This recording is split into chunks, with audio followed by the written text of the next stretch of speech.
Ito ay rated SPG. Striktong patnubay at gabay ng magulang ang kailangan. Maaaring may masiselang tema, lengguwahe, karahasan, sexual, horror o droga na hindi angkop sa mga bata.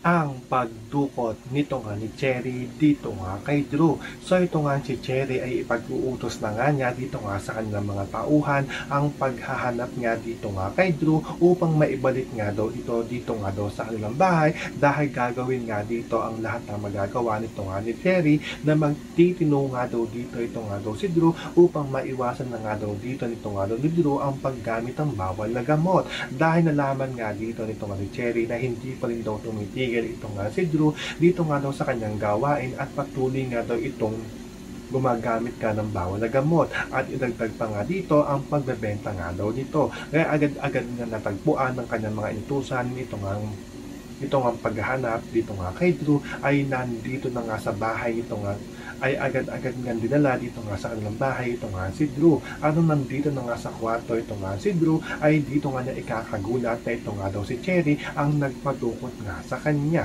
So pakakaabangan niya natin dito ang pagpapadukot na gagawin ito nga ni Cherry dito nga kay Drew. Yan ang ating mga pakakaratukan at pakakaabangan dito nga lang sa Family Affair.